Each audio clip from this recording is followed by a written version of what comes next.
कक्षा 12 का दूसरा वीडियो है बिलियन वाले चैप्टर से। इसमें पिछले वीडियो में हमने मोलरता तक बताया था, दूसरे वीडियो में हम मोलरता बताएंगे। मोलरता होने का मतलब किसी बिलियन के 1 किलोग्राम में उपस्थित विलेय पदार्थ के मोलों की संख्या, किसी बिलियन के 1 किलोग्राम में उपस्थित विलेय पदार्थ के मोलों की संख्या विलियन की मोलरता कहलाती है। मोलरता बराबर हो जाएगा, कह रहा है विलेय के मोलों की संख्या बटे विलायक का द्रव्यमान किलोग्राम में। अब मोलों की संख्या को स्मॉल n से दर्शाया जाता है और विलायक का द्रव्यमान को कैपिटल W से। तब n बराबर क्या होता है, W/n। मतलब मोलों की संख्या बराबर हो जाएगा, मोलों की संख्या बराबर हो जाएगा भार बटे अणुभार, भार बटे अणुभार। तो भार बटे अणुभार मतलब n बराबर मोलों की संख्या या भार बटे अणुभार। तो भार को हम W से दर्शा रहे हैं, अणुभार को m से। तब मोलरता बराबर क्या हो जाएगा, देखिए W/m गुणे कैपिटल W, ये होगा किलोग्राम में। जब हम इसको ग्राम में परिवर्तित करेंगे तो मोलरता बराबर हो जाएगा W गुणे 1000 बटे m गुणे कैपिटल W। तब ये ग्राम में हो जाएगा, जहाँ W बराबर क्या हो जाएगा, स्मॉल w बराबर विलेय का भार, स्मॉल w बराबर हो जाएगा विलेय का भार, और कैपिटल W बराबर हो जाएगा विलायक का भार, विलायक का भार। और m बराबर हो जाएगा विलेय का अणुभार, m बराबर हो जाएगा विलेय का अणुभार। ठीक। मोलरता के बाद अगला टॉपिक होगा हमारा मोल प्रभाज।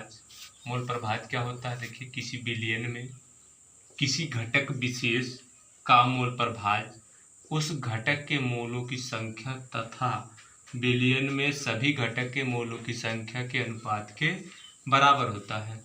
किसी बिलियन में किसी घटक विशेष का मोल प्रभाज उस घटक के मोलों की संख्या तथा बिलियन में सभी घटक के मोलों की संख्या के अनुपात के बराबर होता है। जैसे देखिए, यदि किसी बिलियन में A और B दो अवयव उपस्थित हैं जिनमें मोलों की संख्या का मान क्रमशः n व कैपिटल n, कहने का मतलब A के मोलों की संख्या का मान स्मॉल n और B के मोलों की संख्या का मान कैपिटल N, तब A का मोल प्रभाज बराबर हो जाएगा A के मोलों की संख्या बटे A के मोलों की संख्या प्लस B के मोलों की संख्या। A के मोलों की संख्या को हम स्मॉल n से दर्शा रहे हैं, बटे A के मोलों की संख्या बराबर n हो जाएगा प्लस B के मोलों की संख्या हो जाएगा कैपिटल N।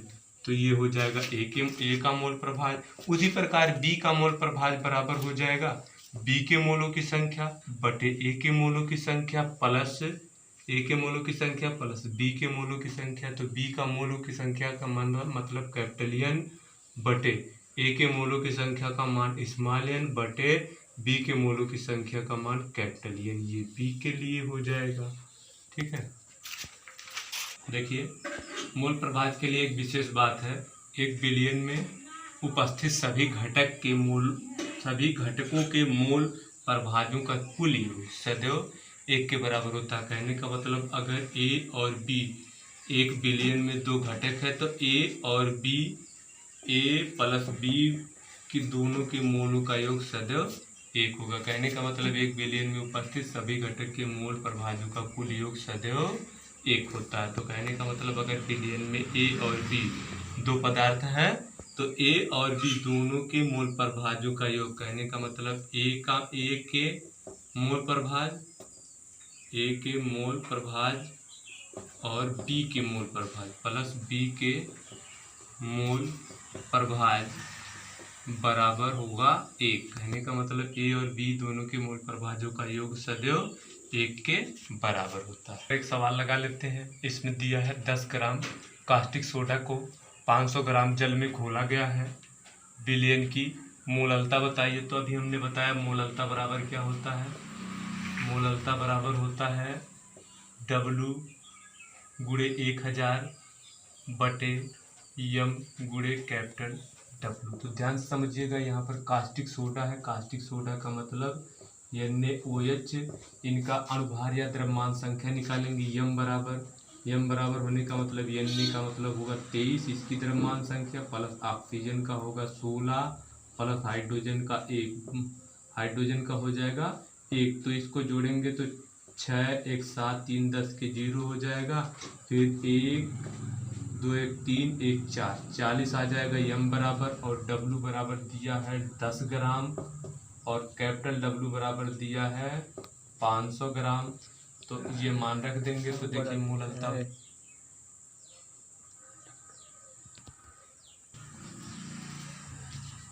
डब्लू का मान यहाँ 10 ग्राम दिया है ना, 10 ग्राम हो जाएगा और कैपिटल डब्लू का मान 500 ग्राम। तो मान रख देंगे मूलतः बराबर क्या हो जाएगा, मूलतः बराबर हो जाएगा देखिए स्मॉल डब्लू का मान दिया है 10 गुणे 1000 है फार्मूला में, 1000 हो जाएगा बटे यम का मान आया है 40 गुणे कैपिटल डब्लू का मान हो जाएगा 500। तो ये कट जाएगा और 5 1 5 5 दूनी 10 आ गया। मूलतः बराबर क्या आ जाएगा, मूलतः बराबर आ जाएगा 10 दूनी 20 बटे 40।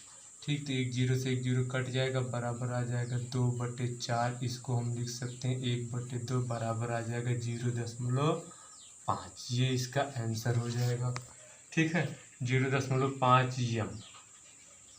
ठीक, देखिए मूलतः का ये दूसरा सवाल है, ये काफ़ी इम्पोर्टेंट सवाल है, कई बार बोर्ड परीक्षा में पूछा गया है। क्वेश्चन है चीनी के सीरे के 2 से 14.2 ग्राम में 34.2 ग्राम चीनी की सीरे में मोललता बताइए। तो ध्यान से देखिएगा, मोललता बराबर क्या है, डब्लू गुणे 1000 बटे यम गुणे कैपिटल डब्लू। अब इसमें देखिए स्मॉल डब्लू का मान दिया है 34.2 ग्राम, मतलब विलेय जो है, विलेय का भार है ना, विलेय का मान 34.2 ग्राम दिया है।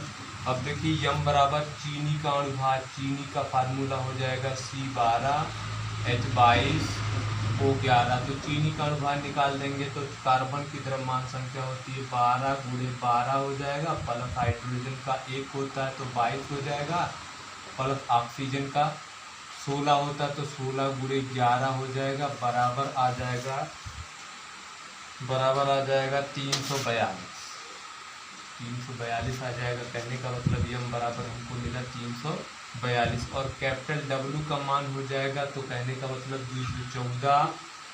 214.2 ग्राम दिया है। इसमें चीनी भी है तो चीनी को हम घटा देंगे, 34.2 ग्राम माइनस हो जाएगा, बराबर आ जाएगा 180। अब मान रख देते हैं। देखिए मोललता बराबर हो जाएगा, डब्लू का मान दिया है कितना 34.2 गुणे 1000 बटे यम का मान आया 342 गुणे कैपिटल डब्लू का मान आया 180। ठीक, तो यहाँ से देखिए ये कट जाएगा, यहाँ पर 1 आ जाएगा, यहाँ पर आ जाएगा 10, 1 0 1 0 यहाँ काट देंगे तो आ जाएगा 100। यहाँ पर देखिए आ जाएगा 100 बटे 18 दाहिने 180 बराबर आ जाएगा 100 बटे 180। तो 1 0 से 1 0 यहाँ कट जाएगा, 10 बटे 18 आ जाएगा, बराबर 10 बटे 18 हो जाएगा। इसको हल करेंगे तो 0.555 आ जाएगा। ठीक, मतलब 0.555, ये इसका आंसर हो जाएगा यम। ठीक, मूल प्रभाज का सवाल है, इसमें दिया है 36 ग्राम जल तथा 46 ग्राम एथिल एल्कोहल में दोनों के मोल प्रभाज की गणना कीजिए। तो मोल प्रभाज का फार्मूला भी हमने बताया था, मान लेते हैं। जल का मोल प्रभाज, जल का मोल प्रभाज बराबर हो जाएगा, जल का मोल प्रभाज बराबर हो जाएगा जल के मोलों की संख्या, जल के मोलों की संख्या, जल के मोलों की संख्या बटे जल के मोलों की संख्या प्लस बटे जल के मोलों की संख्या प्लस C2H5OH के मोलों की संख्या,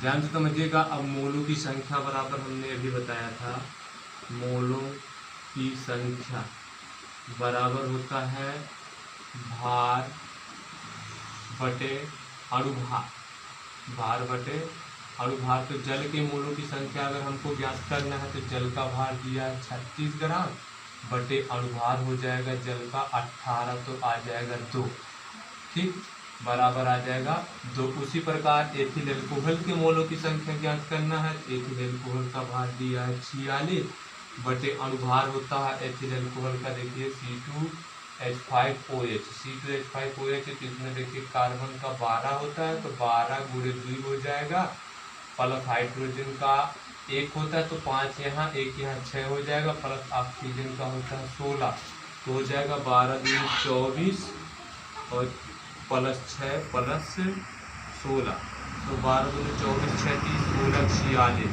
कहने का मतलब एथिल एल्कोहल के मोलों की संख्या बराबर एथिल एल्कोहल का भार बटे अणुभार। एथिल एल्कोहल का भार 46 और भार भी 46 है, तो इसका मतलब आ जाएगा एथिल एल्कोहल के मोलों की संख्या 1। अब जल का मोल प्रभाव यहाँ ज्ञात कर लेते हैं, तो जल के मोलों की संख्या बराबर कितना आया 2 बटे एथिल, जल के मोलों की संख्या लिखना है 2 प्लस एथिल एल्कोहल के मोलों की संख्या 1।